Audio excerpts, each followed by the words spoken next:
Hello viewers, আমি বেনু ইসলাম। আমাদের video notification সবার আগে পেতে চাইলে নিচে থাকা সাবস্ক্রাইব বাটনটি ক্লিক করে পাশে থাকা বেল আইকনটি বাজিয়ে দিন। আর হ্যাঁ, ভিডিও লাইক দিয়ে শেয়ার দিতে মোটেও ভুলবেন না।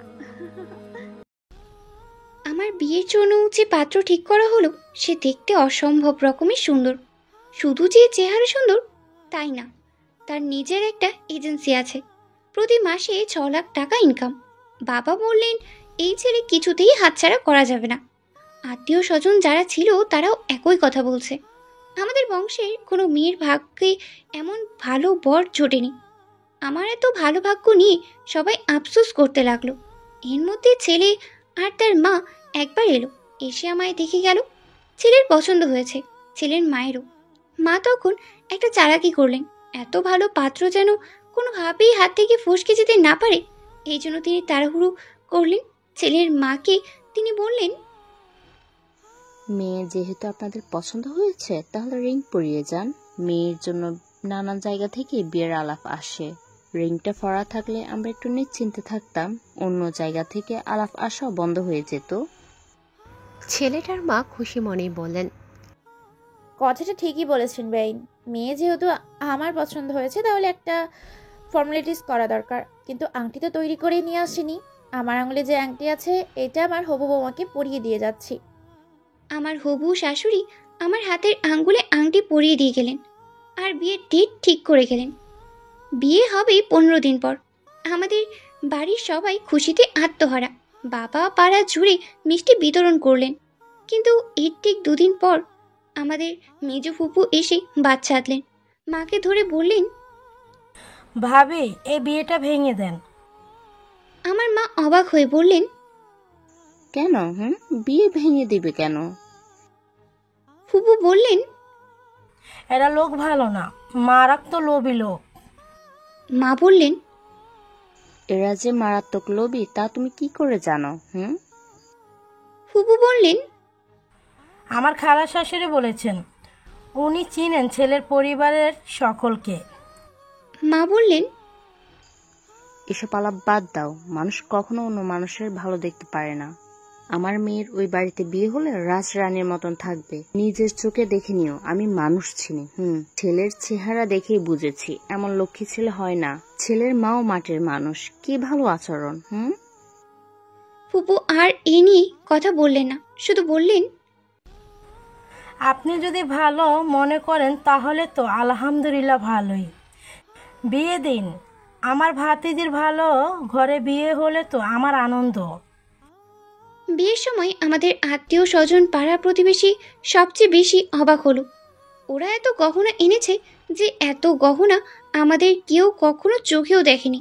তাছাড়া আমার শাশুড়ি মায়ের কাছে ফোন করে বলেছে তার একটা মাত্র ছেলে, তিনি বিয়ের পর আমার নামেই শহরের জমি থেকে 8% জমি লিখে দিবেন। বিয়ের দিন আমার মেজ ফুপোকে মা ইচ্ছে মতো লজ্জা দিলেন, বললেন, তুমি তো বলেছিলা ছেলের পরিবার লোভী, এখন নিজের চোখে দেখো লোভী কিনা এরা। এই যে চোখ খুলে গহনাগুলো দেখো, জীবনে এতগুলো দেখেছো? আরে দূর থেকে দেখলে কি হবে, কাছে আসো, হাতে ধরে দেখো, পরে বলবে এসব গোল্ড না, নকল। হাসলেন মা, কিন্তু মেজ ফুপু লজ্জায় কেঁদে ফেললেন। কাঁদতে কাঁদতে তিনি বললেন, ভাবি আমি তো শুধু আমার খালা শাশুড়ির থেকে কথাটা শুনে এসে বলেছিলাম, আপনি আমায় কেন এভাবে লজ্জা দিচ্ছেন? জুই, তুই তো আমার ভাইয়ের মেয়ে, সে আমার রক্ত, আমি কি তার খারাপ চাইব? মা ফুপুর এসব কথায় পাত্তা দিলেন না, দূরে সরে গেলেন। বাবা তখন মাকে বলেছিলেন, তুমি বেশি বেশি করছো, কোনো কিছু নিয়েই বাড়াবাড়ি করতে নেই, এর ফল খারাপ হয়। বাবার কথা শুনে মা তেলে বেগুনে জ্বলে উঠলেন। চিৎকার করে বাড়ি মাথায় তুলে নিয়ে বললেন, খারাপটা কি আবার? খারাপটা কি হবে শুনি? তোমার বোন একটা মিচকা শয়তান, আমার মেয়ের এত ভালো বিয়েটা সে ভেঙে দিতে চেয়েছিল, আর তুমি তার পক্ষ নিয়ে কথা বলছো? তোমার বোন যেমন খারাপ তুমিও তেমন খারাপ। বাবা কিংবা ফুপু তারা কেউই আর এ নিয়ে একটা কথাও বললেন না। বিয়ের পর প্রথম একটা মাস খুব ভালোই কাটলো ওখানে। কি সুন্দর বাড়ি, এত বড় বড় ঘর, কারুকার্য, বাগান, যেন পুরো জমিদার বাড়ি, তাও শহরে। সমস্যাটা হলো 1 মাস পর আমার শাশুড়ি আমায় একদিন বললেন, বৌমা, গয়নাগুলো ব্যবহার করলে তো মালিক হয়ে যাবে, এগুলো খুলে কোথাও রেখে দাও। পরে বাড়িতে গেস্ট আসলে বা কোথাও বেড়াতে গেলে পরে নিয়ে হবে। শাশুড়ির কথা মতো সবগুলো গহনা আলমারিতে রেখে দিলাম আমি। এরপর শাশুড়ি আমার হাতে একটা চাবি দিলেন, বললেন, এটা লুকিয়ে রাখো, আলমারির চাবি আজ থেকে তোমার হাতে থাকুক, তুমিই এর মালিক। আমি খুশিতে আত্মহারা হয়ে উঠলাম। সেদিন মাগরিবের নামাজের পর 2 রাকাত নফল নামাজ আদায় করে শুকরিয়া আদায় করলাম আল্লাহর দরবারে। আমার শাশুড়ির মঙ্গল কামনা করে দোয়া করলাম। এর ঠিক কদিন পরে অদ্ভুত ঘটনা ঘটল। সেদিন বাসায় কেউ নাই, সবাই বাইরে, শুধু আমি বাসায়। বিকেলবেলা একজন মাঝবয়সী মেয়ে লোক এসে কলিং বেল চেপে ধরলো। দরজা খুলে বাইরে এসে চিনতে না পেরে আমি জিজ্ঞেস করলাম, আপনি কে? মেয়েটি খুব ভালোভাবে আমায় দেখে নিয়ে বলল, তুমি কে? আমি আমার পরিচয় দিলাম, বললাম, আমি বাড়ির বউ, আমার বরের নাম তবু। মেয়েটি মুখ বেজার করে বলল, তোমার শাশুড়ি কই? আমি বললাম, ওনার বোনের বাসায় বেড়াতে গিয়েছেন। মেয়েটি তখন বলল, উনি আসলে বলবা বাসা ভাড়া দেওয়ার ডেটটা 5 দিন আগেই শেষ হয়েছে, ভাড়াটা যেন কালকের মধ্যে আমার বাসায় গিয়ে দিয়ে আসে। আমি অবাক হলাম, বললাম, কোন বাসার ভাড়া দেওয়ার কথা বলছেন? মেয়েটি বলল, কোন বাসা মানে? যে বাসায় দাঁড়িয়ে আছো এই বাসায়? বাসায় থাকবা, ভাড়া দিবা না? বলে চলে গেল। এই বিষয়টা আমায় একবারই চমকে দিল।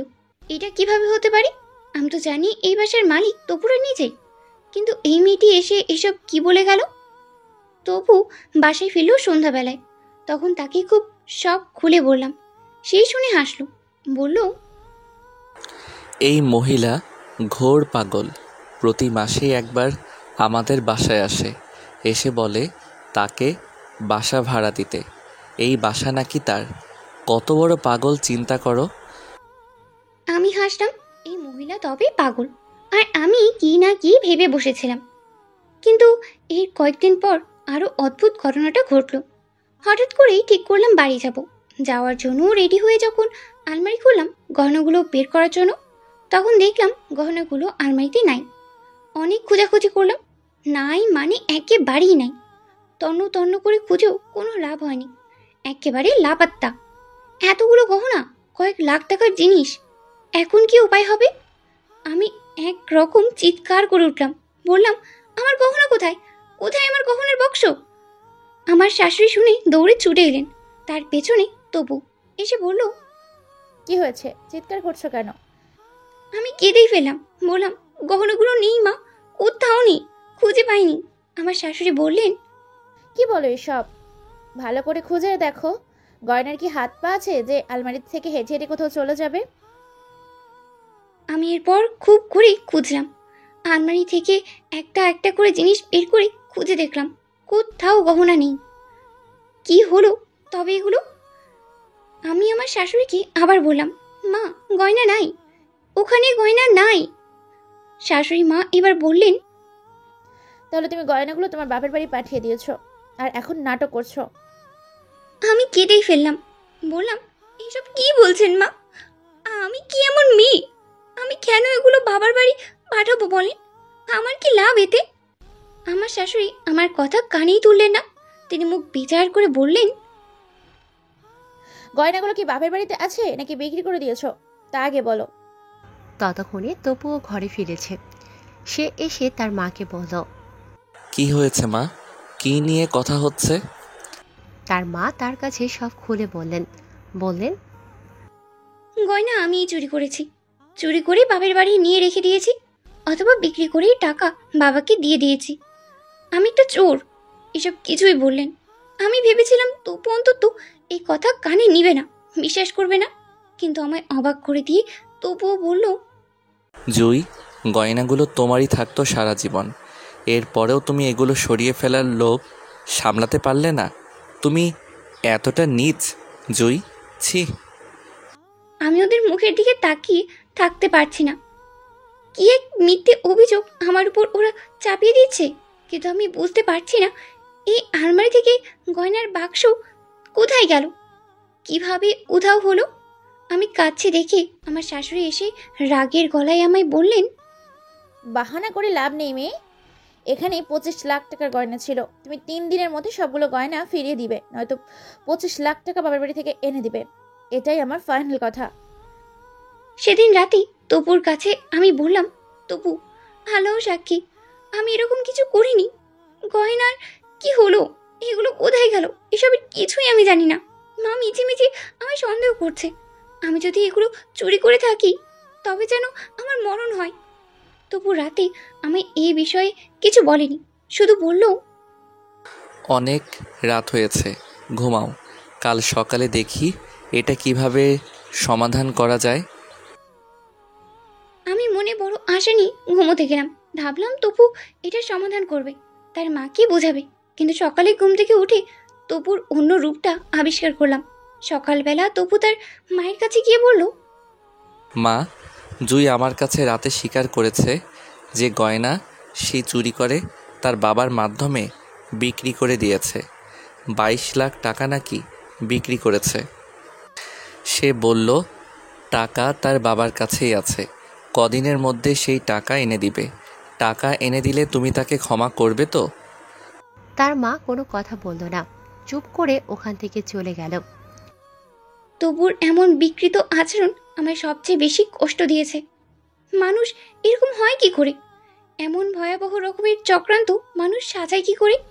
এর মানে বিয়ের আগে থেকেই তাদের একটা পরিকল্পনা ছিল। তারা জেনে বুঝেই কাজটা করেছে। তারা ভেবেছে আমার বাবার যেহেতু আমি একমাত্র মেয়ে, আর কোনো ভাই বোন আমার নেই, সহায় সম্বলও আছে বাবার, আমায় বিয়ে করলে তারা এই গেম খেলতে পারবে। বিয়ের আগেই হয়তো গহনা চুরির পরিকল্পনাটা করে রেখেছিল। একটা তালার 3টা চাবি থাকে, আমার হাতে একটা চাবি দিয়েছিল, বাকি 2টো চাবি আমার শাশুড়ির হাতেই ছিল। তাহলে তিনি গয়নাগুলো সরিয়েছেন এখান থেকে, এরপর আমার উপর দোষটা চাপিয়ে দিয়েছেন। তাহলে কি তাদের আসল উদ্দেশ্য এমন একটা চক্রান্ত করে আমার বাবার থেকে বড় অঙ্কের একটা টাকা আদায় করে নেওয়া? তবে কি ধরে নিব আমার মেজ ফুপুর কথাই ঠিক ছিল? সেদিনই আমি বাবার বাড়ি এসে পড়তে চাইলাম, কিন্তু আমার শাশুড়ি ওখান থেকে কিছুতেই আসতে দিবে না। তিনি সামনে দাঁড়িয়ে বললেন, এক পাও নড়তে পারবে না এখান থেকে। আগে তোমার বাপকে টাকা নিয়ে আসতে বলো, 25 লাখ টাকা। 1 টাকা কম হলেও হবে না। যদি টাকা না নিয়ে আসে তবে তোমার গ্রামে গিয়ে গ্রামের সব মানুষকে সালিশি করব। সবার সামনে বলবো তুমি 1 বক্স গয়না চুরি করেছো, আমার 25 লক্ষ টাকার গয়না। তখন টের পাবা কত ধানে কত চাল হয় মেয়ে। কতগুলো বলে তিনি এমন ভাব করলেন যেন সত্যি সত্যি ওনার গহনা আমি চুরি করেছি। আমার মেজাজ তখন খুব বিগড়ে গেল। আর সহ্য করতে পারছি না, কিছুতেই না। আমি রাগ দেখিয়ে বললাম, আপনারা এই মিথ্যে চক্রান্ত করে আমার কিছুই করতে পারবে না। সত্যি বলতে একটা চুলও আমার চিনতে পারবে না। তবু এখানেই ছিল। সে বলল, আচ্ছা, দেখা যাবে আমরা কি করতে পারি আর কি করতে পারি না, সময় আসুক। এখন যা লাফালাফি করার তা তুমি করে নাও। সেদিন সন্ধ্যার পরে তপু একটা মাঝবয়সী লোকের সাথে করে নিয়ে বাসায় এসো। লোকটি স্বর্ণকার। লোকটিকে দেখিয়ে তপু আমায় জিজ্ঞেস করলো, এই লোককে তুমি চেনো? আমি বললাম, না, চিনি না। ওনাকে আমি চিনব কি করে?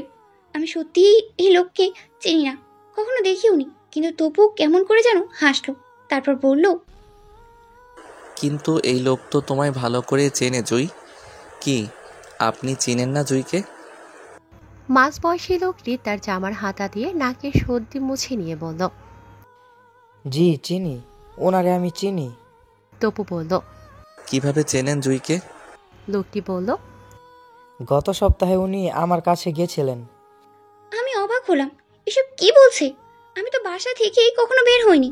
গত সপ্তাহেও না, এর আগের সপ্তাহেও না। আমি গলার কিছুটা জোর করে দিয়ে বললাম, আপনি এরকম মিথ্যে বলছেন কেন? আমি তো বাসার গেটের বাইরে কখনো যাইনি। তাহলে আপনার কাছে গেলাম কি করে? লোকটি বলল, ঈশ্বরের দিব্যি, আমি মিথ্যে বললে যেন আমার ভাগ্য নরক জুটে। তারপর তপু লোকটিকে আবার জিজ্ঞেস করলো। আপনার কাছে জুই কেন গিয়েছিল?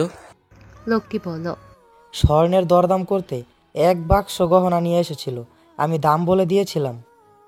তপু বলল, কত দাম বলে দিয়েছিলেন? লোকটি বলল, স্বর্ণটা ভালো জাতের, পোক্ত, বলেছিলাম 25-30 লাখের মতো দাম হবে। তপু বলল, আপনার কাছে কি সে স্বর্ণ বিক্রি করতে চেয়েছিল? লোকটি খানিক সময় চুপ করে রইল, তারপর বলল, চেয়েছিল, কিন্তু আমি রাখিনি। আমার কেমন সন্দেহ হলো, 1 বক্স স্বর্ণ শুধুমাত্র একটা মেয়ে বিক্রি করতে আসবে কেন? তার সঙ্গে আর কেউ নাই কেন? তাছাড়া সে এগুলো বিক্রি করতে তাড়াহুড়ো করছিল। তাই তাকে বললাম, আমার কেনার সামর্থ্য নাই, অন্য কোথাও গিয়ে চেষ্টা করে দেখতে পারেন।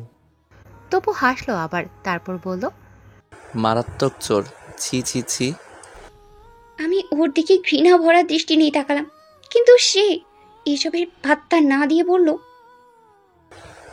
তুমি তো দেখলাম নামাজ পড়ো, আজ সকালেও কুরআন তেলাওয়াত করলা, কিন্তু তোমার চরিত্র এমন কেন? নিজের স্বামীর ঘর থেকে কেউ চুরি করে? মানুষ এসব শুনলে তোমার আগে আমার নিজের গলায় দড়ি দিতে হবে। একটা চোর বিয়ে করে এনেছি।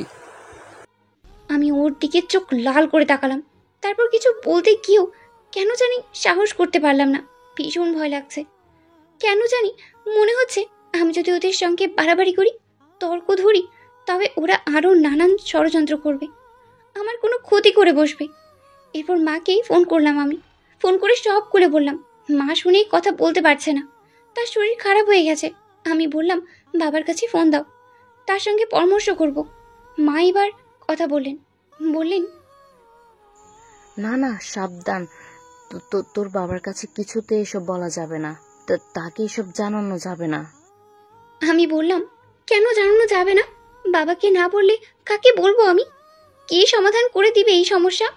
আমি এখানে কি অবস্থায় আছি এখানে তুমি তা বুঝতে পারছো?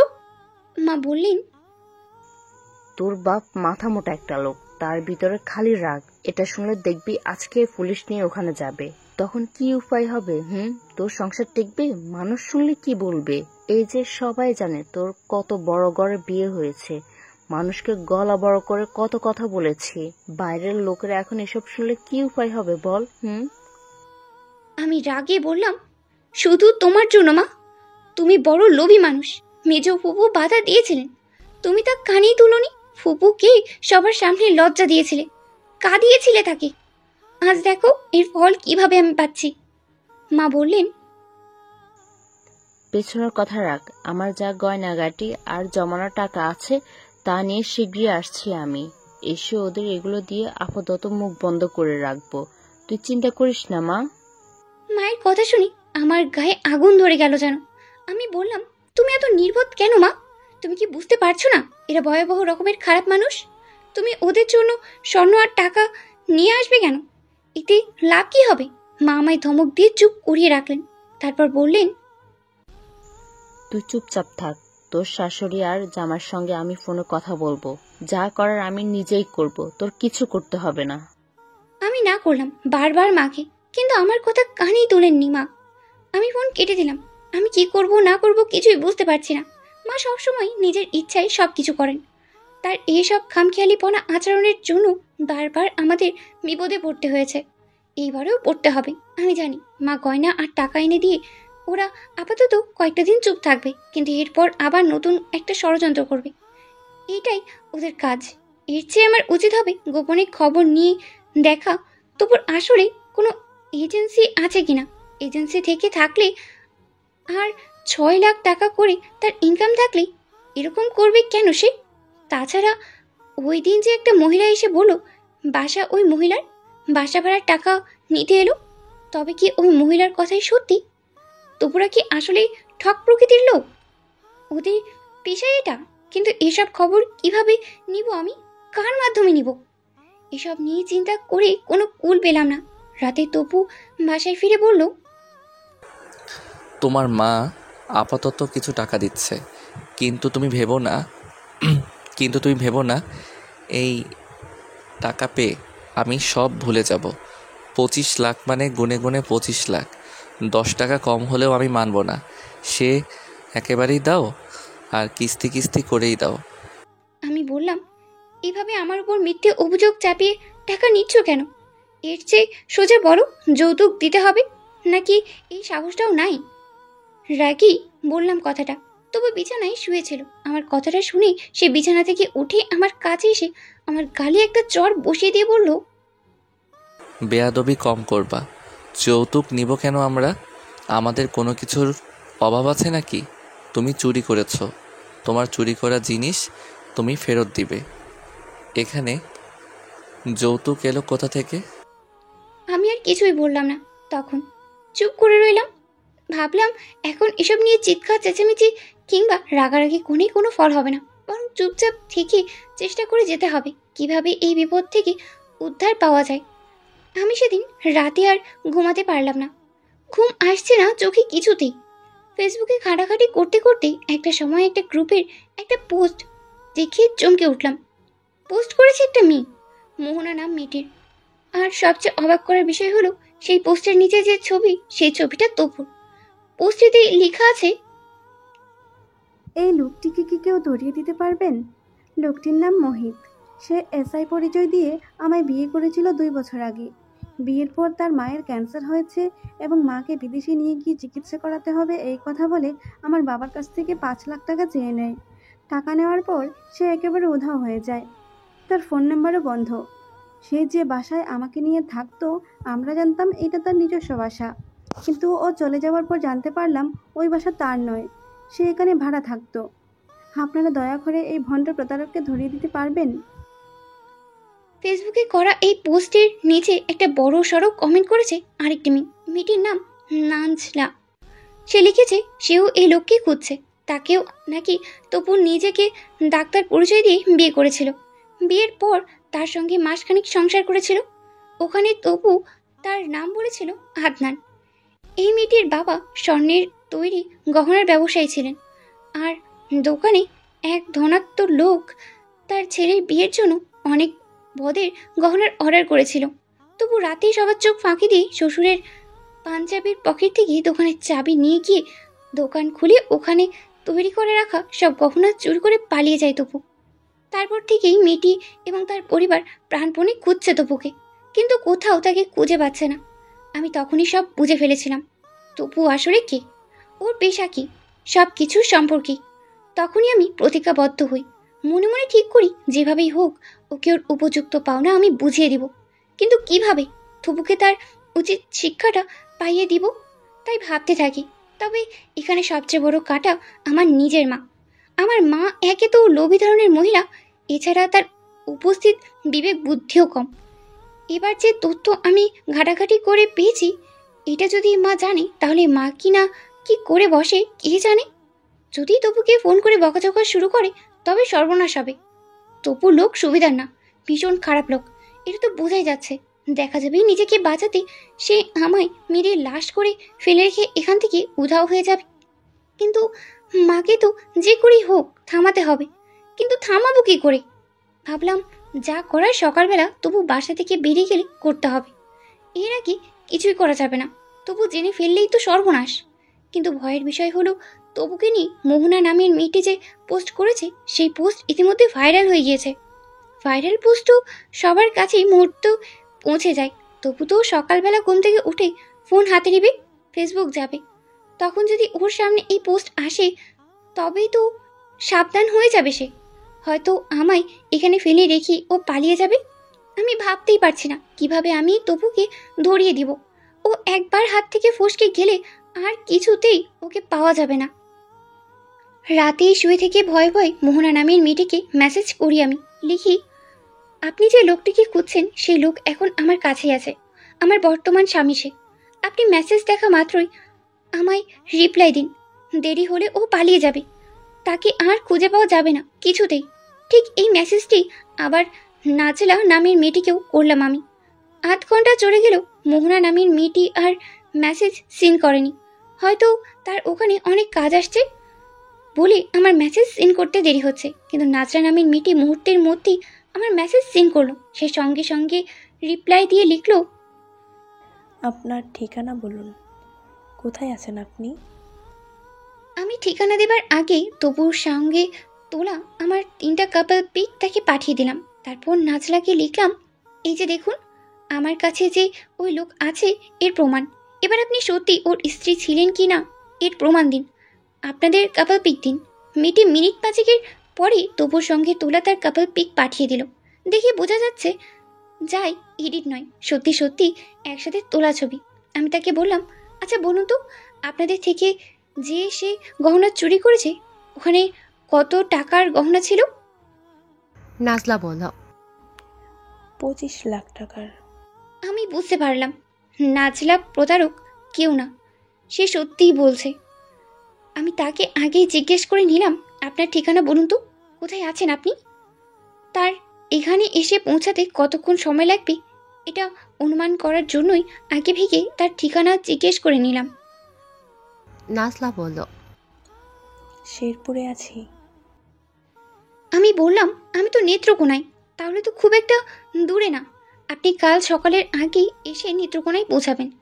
একটা কার ভাড়া করে নিন, সঙ্গে বেশি করে লোক নিয়ে আসুন, নয়তো সব হারাবেন।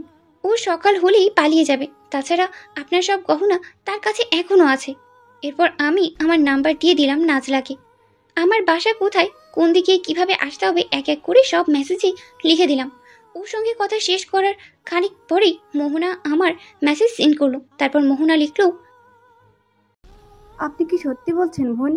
শত শত মানুষ আমায় মেসেজ করেছে। ওরা বলেছে আমি যার ছবি পোস্ট করেছি তাদের কাছে ও আছে, তারা ধরিয়ে দিতে পারবে তাকে। আমার কাছে তারা টাকা দাবি করেছে, কেউ 2 লাখ তো কেউ 3 লাখ, কেউ আবার তারও বেশি। এই জন্য আর কাউকে বিশ্বাস হচ্ছে না আমার, মনে হচ্ছে সবাই মিথ্যে বলছে। আমি বললাম, ওদের কাছে কোনো প্রমাণ চেয়েছে? মানে আপনি যাকে নিয়ে পোস্ট করেছেন তার কোনো ছবি আপনাকে দেখতে বলেছেন? মোহনা বলল, না বলিনি। আমি সঙ্গে সঙ্গে ওই 3টে ছবি অর্থাৎ নাজলাকে যে ছবিগুলো পাঠিয়েছিলাম মোহনাকেও সেই ছবিগুলোই পাঠিয়ে দিলাম। তারপর বললাম, এবার আমার বিশ্বাস হচ্ছে তো? বিশ্বাস না হলে আর 1 মিনিট ওয়েট করুন, তারপর দেখুন বিশ্বাস হয় কিনা। বলে ফোনের ডিসপ্লের আলো দিয়ে আমি ভালো করে দেখে নিলাম তবু ঘুমিয়ে আছে কি নাই। ও গভীর ঘুমে আছে এটা নিশ্চিত হওয়ার পর ডিম লাইটের মৃদু আলোতেই মোহনাকে ভিডিও কল দিলাম। ও রিসিভ করলে এখান থেকে কোনো কথা না বলে শুয়ে থাকা তপুকে দেখে দিলাম ভালো করে। তারপর কল কেটে দিয়ে লিখলাম, এখন বিশ্বাস হয়েছে তো? মোহনা তাড়াহুড়ো করে রিপ্লাই দিল। সে বলল, আপনার পায়ে পড়ি বোন, এটাই সেই লোক, সেই প্রতারক। আপনি ওকে ধরিয়ে দিন প্লিজ। আপনার কাছে আমার আকুল আবেদন বোন। বিনিময়ে কত টাকা চান বলুন, আমি টাকা দেব, যত টাকা লাগে তত টাকাই দেব। আমি বললাম, আমি কোনো বিনিময় চাই না, আমি নিজেও ওর শাস্তি চাই। আমিও ঠকেছি, ওর প্রতারণার শিকার আমিও হয়েছি, আমি ওর উপযুক্ত শাস্তি চাই। আপনার হাতে আমি ওকে তুলে দিব, কিন্তু সমস্যা হলো কাল সকাল হতেই ও যেভাবেই হোক চিনে ফেলবে। আপনি ওকে নিয়ে পোস্ট করেছেন, যেহেতু আপনার পোস্ট ভাইরাল হয়ে গিয়েছে তাই এটা সবার কাছেই পৌঁছে যাবে, ওর কাছেই নিশ্চয়ই যাবে, আর ও এটা দেখার সঙ্গে সঙ্গেই পালিয়ে যাবে। তাকে আর কিছুতেই ধরা যাবে না। মোহনা বলল, আপনি কোন জায়গায় থাকেন বোন? আমি বললাম, নেত্রকোনায়। মোহনা বলল, আমি টাঙ্গাইল থাকি, টাঙ্গাইলের ঘটাইলে। এখান থেকে আমি রাত শেষ হওয়ার পূর্বেই এসে পৌঁছে যাব, যেভাবেই হোক এসে পৌঁছবই। আমি বললাম, হ্যাঁ তাই করুন, কিন্তু কিছুতেই একা আসবে না, বেশি করে লোক নিয়ে আসুন সঙ্গে, পারলেই দ্রুত গতির কোনো গাড়ি নিয়ে নিন। মোহনা বলল, আচ্ছা বোন। তাকেও আমি আমার পুরো ঠিকানা দিয়ে দিলাম যেন খুব সহজে এখানে এসে পৌঁছে যেতে পারে। এরপর খানিকটা সময় চুপচাপ শুয়ে রইলাম, নড়াচড়া করছি না। নড়াচড়া করলে যদি তবু ঘুম থেকে উঠে যায় তাই, কিন্তু ফোনের ডিসপ্লের আলোর জন্যই সমস্যা হতে পারে। ও যদি একবার দেখে এত রাতে আমি ফোন ব্যবহার করছি, এখনও ঘুমায়নি, তবেই ঝামেলা করবে। ও তো আর সহজ সরল মানুষ লোক না, সব বুঝে ফেলবে মুহূর্তে। এই ভয় এই গরমের মধ্যেও কাঁথা টেনে সারা শরীর ঢেকে নিলাম। এরপর বাবাকে একটানা কল দিতে থাকলাম। আমি জানি এত রাতে বাবা জেগেনি, গভীর ঘুমে আচ্ছন্ন, কিন্তু বারবার কল দিলে ফোনের রিংটোন শুনে বাবা একসময় জেগে উঠবেই। বাবা জেগে উঠে ফোন রিসিভ করলে আমি এ পাশ থেকে কিছুতেই কথা বলবো না। কথা বললে তবু টের পেয়ে যাবে, তার ঘুম ভেঙে যাবে। তাই আমি কথা না বলে সরাসরি ফোন কেটে দিব, তারপর মেসেজ করে যা বলার তা বলে দিব। বাবাকে কয়েকবার ফোন দিলাম, ফোন রিসিভ করলো না বাবা। এরপর একসময় রিসিভ করতেই আমি ফোন কেটে দিলাম এই পাশ থেকে। তারপর সঙ্গে সঙ্গে বাবার ফোনে মেসেজটা পাঠিয়ে দিলাম। মেসেজে আমি লিখলাম, বাবা আমি বড় বিপদে আছি, বিরাট বড় বিপদে। সকালবেলা তুমি চাচাদের নিয়ে আমার শ্বশুরবাড়ির সামনে থেকো, পারলে এক্ষুনি বের হয়ে পড়ো তোমরা। মনে রাখবে ভোর হওয়ার আগেই এখানে এসে উপস্থিত হতে হবে তোমাদের। বাবাকে মেসেজ দিয়ে ফোনের ডাটা অফ করে বালিশের একপাশে রেখে দিলাম ফোন। তারপর শরীর থেকে কাঁথা নামিয়ে একপাশে রেখে দিলাম। কিন্তু এর মধ্যে সমস্যা যা হওয়ার তাই হয়ে গেল। হঠাৎ করে ইলেকট্রিসিটি চলে গেল। তবু এমনিতেই গরম সহ্য করতে পারে না। ইলেকট্রিসিটি চলে যাওয়ার মুহূর্তেই ওর ঘুম ভেঙে গেল। ঘুম ভাঙার পরপরই ওর হাতে ওর ফোন তুলে নিল। ওর হাতে ফোন তুলে নেওয়ার পর ভয়ে আমার বুকটা ধক করে উঠল। ও যদি এখন ফেসবুকে যায় তবেই তো দেখে ফেলবে, জেনে যাবে সব কিছু। কিন্তু সেই ফেসবুকে ঢুকতে পারলো না, ইলেকট্রিসিটি না থাকায় ওয়াইফাই কানেক্ট করতে পারেনি। তারপর বালিশের ওপাশে ফোন রেখে দিয়ে আমায় ডাকলো। আমি জেগে থাকলেও চুপচাপ ঘুমের ভান করে থাকলাম। কিন্তু তবু নাছোড়বান্দা সে আমার গায়ে ধরে জোরে সোরে ধাক্কা দিয়ে ডাকতে লাগলো। এখন আর চুপ থাকার কোনো উপায় নেই। চুপ করে থাকলে ও ভাববে আমি মিছিমিছি ঘুমের ভান করে শুয়ে আছি। এই ভয়ে মুখ খুলতে হলো আমায়। ঘুম কাতুরে গলায় বললাম, কি হয়েছে, এত রাতে ডাকছো কেন? তবু বলল, কারেন্ট নাই, ওয়াইফাই নাই, চুপচাপ থাকতে ভালো লাগছে না, আসো গল্প করি। আমি বিরক্তি দেখালাম না। আমি জানি এখন কিছুতেই তাকে বিরক্তি দেখানো যাবে না, তাকে কিছুই বুঝাই দিতে দেওয়া যাবে না। ভাবলাম গল্প করি, তার সঙ্গে সমস্যা নাই তো। গল্প করেও হলেও যদি রাতটা পার করা যায়। আমি তার সঙ্গে এটা সেটা নিয়ে কথা বলতে লাগলাম। কিন্তু ইতিমধ্যেই সে এমন একটা তথ্য দিল যা শুনে আমার মেজাজ খারাপ হয়ে গেল। তবু বলল, তোমার মা লোক ভালো, উনি নিজেরে ভাবেন দুনিয়ার সবচেয়ে চালাক মহিলা। সমস্যা হলে উনি চালাক মহিলা না, উনি বোকা, বিরাট বোকা। আমি বললাম, কি করেছে আমার মা? আমার মাকে নিয়ে কথা হচ্ছে কেন? তবু তার কপালের ঘাম মুছে তারপর বলল, তোমার মা 5 লাখ টাকা পাঠিয়ে দিয়েছেন। তার কাছে অত টাকা ছিল না, নিজের গহনা জমানো টাকা দিয়েও 5 লাখ হয়নি। পরে তোমার বাবা যে গরু কেনার জন্য 2 লাখ টাকা রেখেছিলেন ওগুলোও দিয়ে দিয়েছেন। তবু তিনি কাউকে জানতে দিবেন না তোমার স্বামী লোক খারাপ। হা হা হা। হাসলো তপু। ওর হাসিটা এত খারাপ লাগছে আমার, আমি নিজেকে সামনে রাখতে চেয়েও পারিনি। তাকে ঘৃণার কণ্ঠে বললাম, ছোট লোকের বাচ্চা, পরের টাকা এভাবে মেরে খেতে লজ্জা করে না? টাকা না তুই জাহান্নামের আগুনে খাচ্ছিস, এর ফল তুই পাবি দেখিস। তপু আমার কথা থেকে মুখ থেকে এসব কথা শুনে রেগেমেগে আগুন হয়ে উঠলো একেবারে। সে সঙ্গে সঙ্গে আমার গলার কাছে তার হাতটা আনলো, তারপর গলা চেপে ধরে রাখলো অনেকক্ষণ। আমার তখন কেবল মনে হতে লাগলো আমার দম একেবারে আটকে আসছে। এমনিতে একটু একটু শরীর ঘামছিল, এবার সারা শরীর থেকে পানি ঝরতে লাগলো। চোখ দুটো মনে হচ্ছে কুটোর থেকে বেরিয়ে আসছে। 2 হাত দিয়ে আমি ওকে খামচি দিতে চাইছিলাম, কিন্তু মনে হলো আর কুলি উঠতে পারছি না। হাত পা অবশ হয়ে এসেছে। ভেবেছিলাম ও মেরেই ফেলবে, কিন্তু একেবারেই মারলো না। যখন মনে হলো দম আটকে যাবে, এক্ষুনি মরে যাব আমি, ঠিক তখনই সে আমার গলা ছেড়ে দিল। তারপর সে বিছানায় উঠে বসে বলল, আরেকবার আমায় গালি দিলে জানে মেরে ফেলবো তোকে, মনে রাখিস কথাটা। এবার ছেড়ে দিলাম। আমি ছাড়া পেয়ে ব্যথায় কাতর গলায় 2 হাত দিয়ে ধরে হাউমাউ করে কাঁদতে লাগলাম। এসব কান্নায় তবুর কিচ্ছু যায় আসে না। এই ঘরের পাশের ঘরেই তার মা আছে। ওই মহিলাও বড় নিষ্ঠুর। এত রাতে এই ঘর থেকে আমি এভাবে শব্দ করে কাঁদছি, এই কান্নার নিশ্চয়ই তার শোনার কথা। হয়তো সে শুনেও চুপ করে আছে। হয়তো আমার এই কান্না তাকে বড় আনন্দ দিচ্ছে। আমি তবুকে আর কিছুই বললাম না, শুধু মনে মনে আল্লাহর কাছে বললাম, আল্লাহ তুমি তো পৃথিবীর সবচেয়ে বড় অত্যাচারী ফিরাউন নমরুদকেও ছাড় দাওনি। তাদের অত্যাচারের পরিণতি তাদের বুক উড়িয়ে দিলে। আল্লাহ গো, তুমি তপু নামের জালিল মানুষটাকেও এ যাত্রেলটাকেও তার পরিণতি ভোগ করিয়ে দিও। আমি আর কিছুতেই সহ্য করতে পারছি না। তপু উঠে গিয়ে ঘরের জানলা খুলে দিল। তারপর চেয়ারে বসে সিগারেট ধরিয়ে বলল, তোর মাকে কিংবা তোর বাবাকে ভুলেও বলবি না তোর সঙ্গে আজ রাতে আমি কি কি করেছি। যদি ওদের এই বিষয়ে কিছু বলিস তবে সত্যি সত্যি আমি তোকে মেরে ফেলবো। আমি কিছু বললাম না। এই অন্ধকারেও বিছানায় উপর হয়ে পড়ে থেকে তপুর দিকে একবার অসহায়ের মতো তাকালাম শুধু। ততক্ষণে ইলেকট্রিসিটি চলে এসেছে। আমি চোখ বন্ধ করে একাগ্রচিত্তে আল্লাহর কাছে বলতে লাগলাম, আল্লাহ, ও যেন এসে বিছানায় শুয়ে ঘুমিয়ে পড়ে, ফোন যেন হাতে না নেয়, ফেসবুকে যেন না ঢুকে। কিন্তু আমার এই চাওয়া পূরণ হলো না। তপু এসে তার হাতে আবার ফোন তুলে নিল, ওয়াইফাই অন করে ফেসবুকে ঢুকলো। তারপর এটা ওটা দেখতে দেখতে হঠাৎ করে লাফিয়ে উঠে বসলো বিছানায়। তারপর বলল, জুই উঠো, এক্ষুনি উঠো, আমরা এক জায়গায় যাব। আমি ভয়ে কথা বলতে পারছি না। আমি জানি যা হবার তা এতক্ষণে হয়ে গেছে। তবু জেনে গিয়েছে সব কিছু। তবু আমি বললাম, কোথায় যাবে? তবু তাড়াহুড়ো করে বলল, আমার মামা মারা গিয়েছেন, তাদের বাড়ি যাব। আমি জানি এটা আরেকবার মিথ্যা কথা। মিথ্যে বলেই আমায় নিয়ে পালিয়ে যাবে, এখান থেকে সটকেই পড়বে। ধরা পড়ার বিন্দুমাত্র ঝুঁকি সে নিবে না। হয়তো এমন জায়গায় যাবে যেখানে কেউ আর তাকে খুঁজে পাবে না। হয়তো যাবার সময় রাস্তায় বা অন্য কোথাও নিয়ে আমায় মেরিয়ে লাশটা ফেলে রেখে যাবে। আমি কি করব এখন? কিছুই মাথায় ঢুকছে না।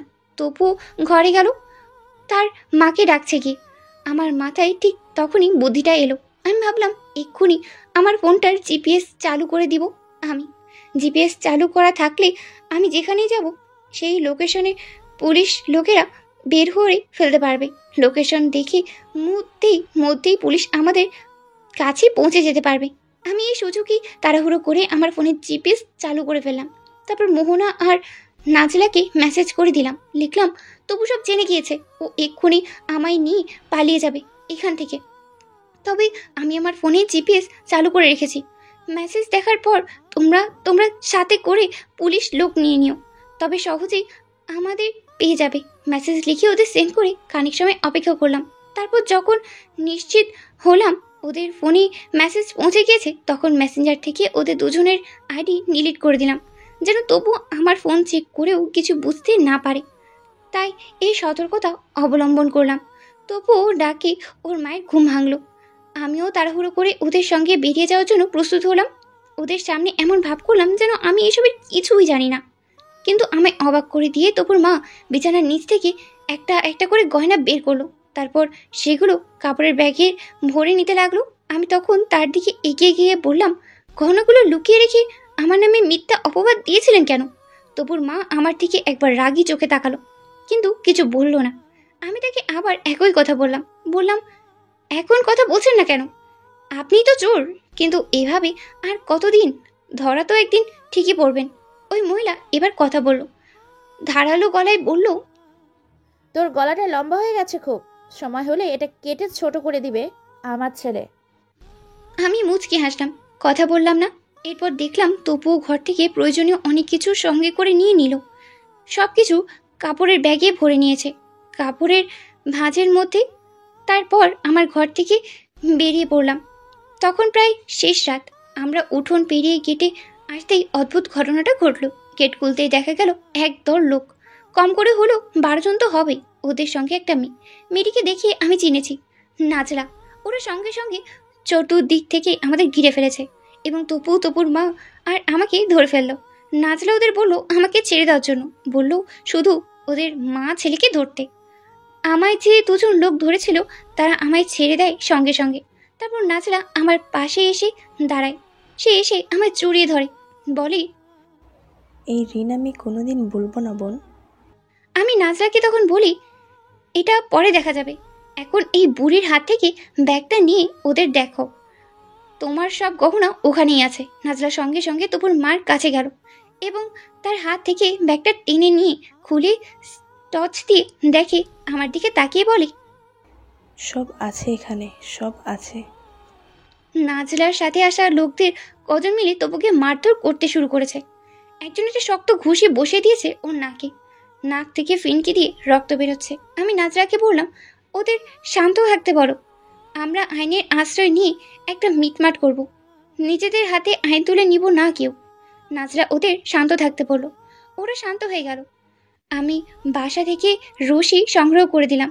বললাম, ওদের দুজনকে গাছের সঙ্গে বেঁধে ফেলুন। ওরা তপু আর ওর মাকে দুটো কাঁঠাল গাছের সঙ্গে বেঁধে ফেললো।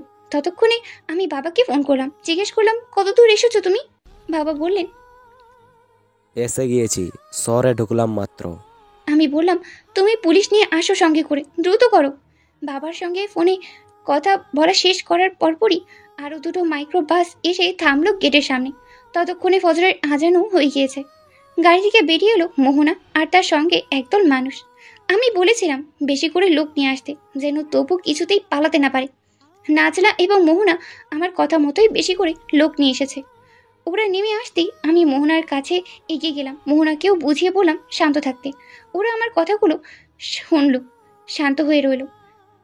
এর প্রায় মিনিট 10 পরেই বাবা এলেন। বাবার সাথে আমার চাচারা আর পুলিশের একটা গাড়িও এলো। পুলিশের লোকেরা এসে সব কিছু শুনলো। আমি তখন দারোগার কাছে বললাম, আমার মায়ের থেকে তপু গতরাতে 5 লাখ টাকা নিয়েছে মাকে হুমকি দিয়ে। তপু সঙ্গে সঙ্গে না করলো, বলল মিথ্যে। দারোগা এখানেই তবুকে বেদ দিয়ে কয়েকবার প্রহার করে পরেই সে হড়বড় করে স্বীকার করলো। বলল 5 লাখ সত্যিই সে নিয়েছে, টাকাটা ব্যাগেই আছে। দারোগা একজন কনস্টেবলকে বললেন ব্যাগ খুলে দেখতে। কনস্টেবল খোঁজাখুঁজি করে কাপড়ের ভাঁজের ভেতর পুরো টাকাটাই পেল।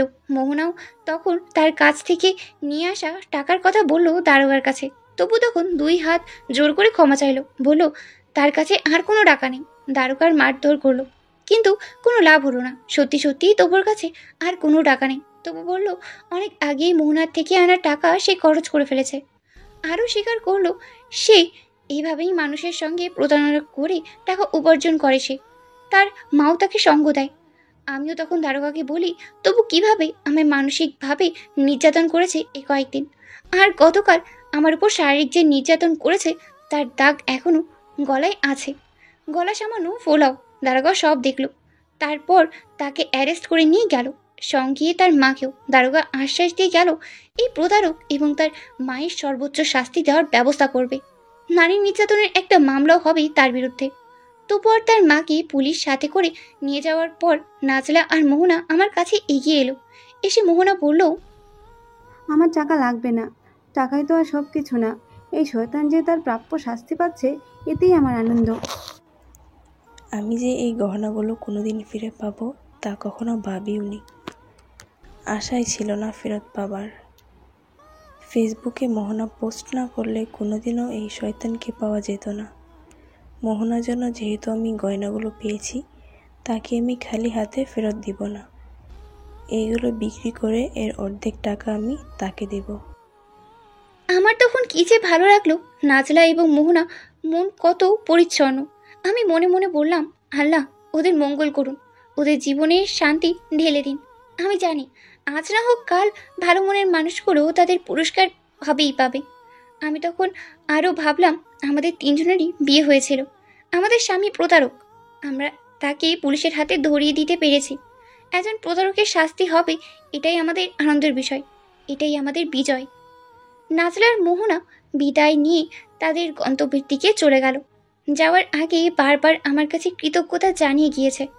ওরা চলে যাওয়ার পর আমিও বাবা আর চাচাকে নিয়ে বাড়ি ফিরে এলাম। এসে মাকে বললাম, তোমার জন্য, শুধু তোমার লোভের জন্য আজ আমার এই পরিণাম ভোগ করতে হয়েছে। মা কিছু বলল না, চুপ করে রইল। কিন্তু আমি বুঝতে পারছি তার বুকের মধ্যে তোলপাড় শুরু হয়েছে। তার বোকামি নিজ থেকেই অনুধাবন করতে পারছে মা।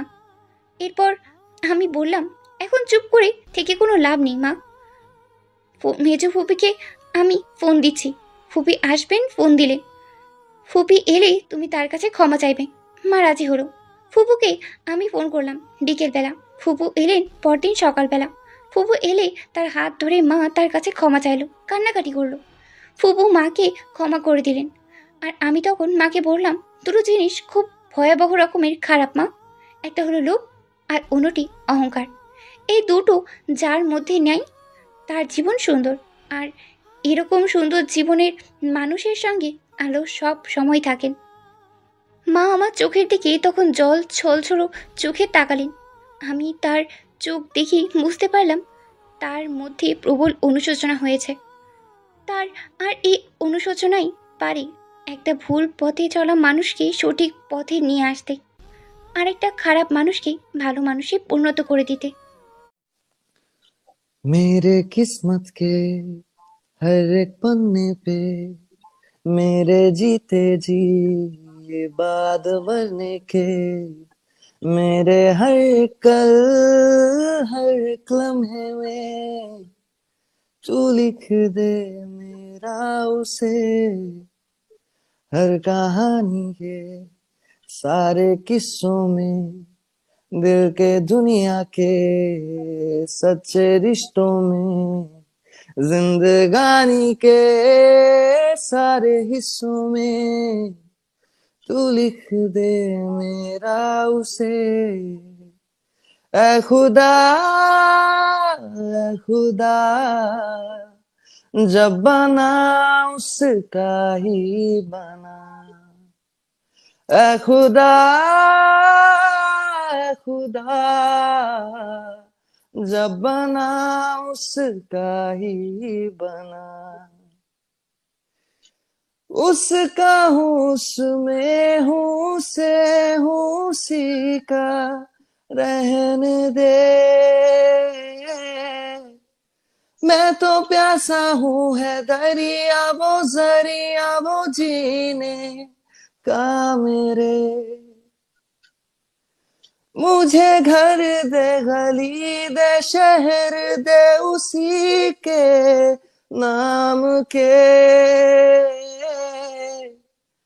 कदम ये चले या रुके अब उसी के वास्ते दिल मुझे दे अगर दर्द दे उसका पर उसकी हो वो हंसी गूंजे जो मेरा घर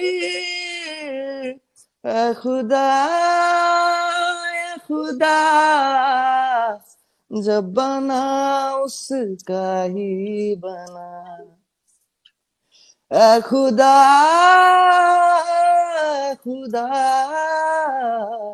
जब बना उसका ही गुलाबी आंखें जो तेरी देखी शराबी ये दिल हो गया संभालो मुझको ओ मेरे यारो संभलना मुश्किल हो गया दिल में मेरे ख्वाब तेरे तस्वीर जैसे हो दीवार पे तुझ पे फिदा मैं क्यों हुआ आता है गुस्सा मुझे प्यार में मैं लुट गया मान के दिल का कहा मैं किसी का ना रहा क्या कहूँ मैं दिलरुबा बुरा ये जादू तेरी आंखों का ये मेरा कातिल हो गया गुलाबी आंखें जो तेरी देखी शराबी ये दिल हो गया तड़पाए मुझे तेरी सभी बातें एक बार है दीवानी झूठा ही सही प्यार तो कर मैं भूली नहीं हंसी मुलाकातें बेचैन करके मुझको मुझसे यूं ना फेर नजर रूठेगा ना मुझसे मेरे साथ या ये वादा कर तेरे बिना मुश्किल है जीना मेरा दिलबर जरा जरा महकता है महकता है आज तू मेरा तन बदन। मैं प्यासी हूँ मुझे भर ले अपनी बाहों में है तेरी कसम मुझको सनम दूर कभी जाना है दूरी पास मेरी दूर कभी जाना।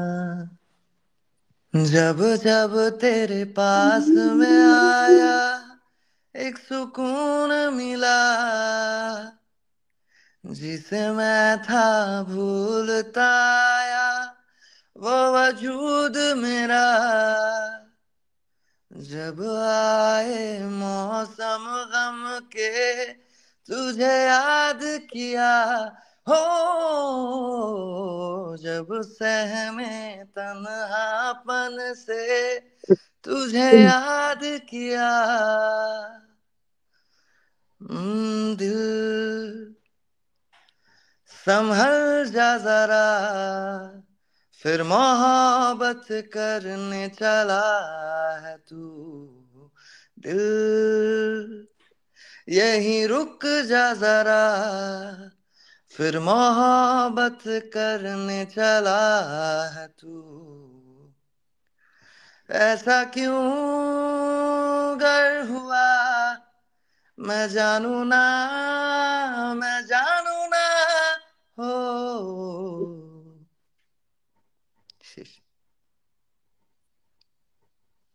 কুন্নারে বাঁকা চুলেতে খোঁপার বাঁধন। কন্যারে কন্যারে বাঁকা চুলেতে খোঁপা আর বাঁধন রে। ওই চুলেতে কি জাদু আছে রে আমার ঘুম আসে না রাতে একলা ঘরে রে। কন্যারে কন্যারে বাঁকা চুলেতে খোপার বাঁধন রে। বাঁকা চুলেতে খোপা আর বাঁধন রে।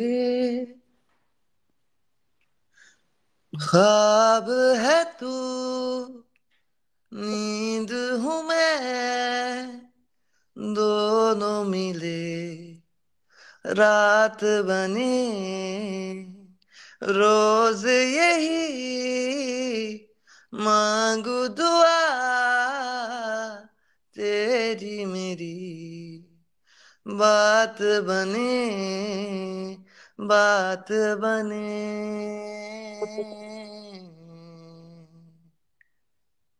मैं रंग शरबतों का तू मीठे घाट का पानी।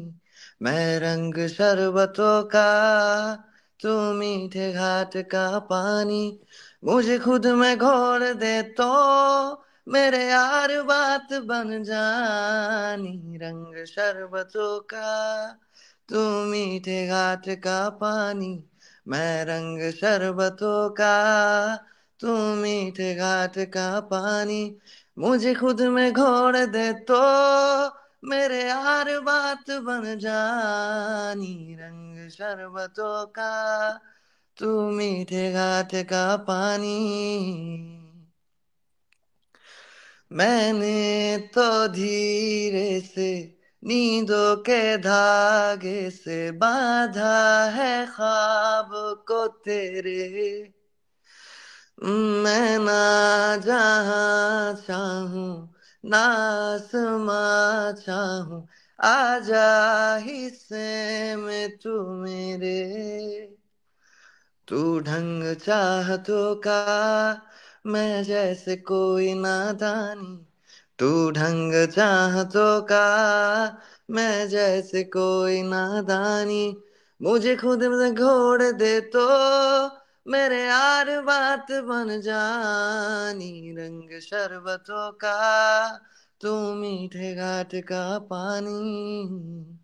ছেলে আমার মস্ত মানুষ মস্ত অফিসার মস্ত ফ্ল্যাটে যায় না দেখায় পারের ওপার, নানান রকম জিনিস আর আসবাব দামি দামি, সবচেয়ে কম দামি ছিলাম একমাত্র আমি। ছেলে আমার আমার প্রতি অগাধ সম্ভ্রম, আমার ঠিকানা তাই বৃদ্ধাশ্রম। যদি তুমি ভালোবাসো ভালো করে ভেবে এসো, খেলে ধরে কোনোখানে রবে না, আমি ছুঁয়ে দিলে পরে অকালেই ঝরে যাবে, গলে যাবে যে বরফ গলে না। যদি তুমি ভালোবাসো ভালো করে ভেবে এসো, খেলে ধরে কোনোখানে রবে না, আমি ছুঁয়ে দিলে পরে অকালেই ঝরে যাবে, গলে যাবে যে বরফ গলে না। আমি গলা বেঁচে খাবো, কানের আশেপাশে রব, ঠোঁটে ঠোঁটে রেখে কথা হবে না। কারো একদিন হব, কারো এক রাত হব, এর বেশি কারো রুচি হবে না। আমার এই বাজে স্বভাব কোনোদিন যাবে না, আমার এই বাজে স্বভাব কোনোদিন। गुलशन भी तो अब वीराना लगता है, हर अपना हमको बेगाना लगता है, हम तेरी यादों में खोए रहते हैं, लोग हमें पागल दीवाना कहते हैं। तेरे बिना तेरे बिना तेरे बिना नामुमकिन है जिंदगी का गुजारा सनम, हो जिंदगी का गुजारा सनम। ये नाम हमने किया है जीवन भर सारा सनम, हो जीवन अपना सारा सनम। तेरे इश्क ने साथिया ये हाल क्या कर दिया, तेरे इश्क ने साथिया मेरा हाल क्या कर दिया।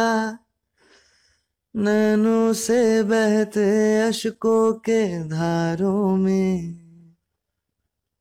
हमने तुझको देखा चांद सितारों में, विरहा की अग्नि में पल पल तपती है, अब तो सांसें तेरी माला जपती है। तेरे बिना तेरे बिना तेरे लिए इस दुनिया का हर सितम है गुजारा सनम, हो हर सितम है गुजारा सनम।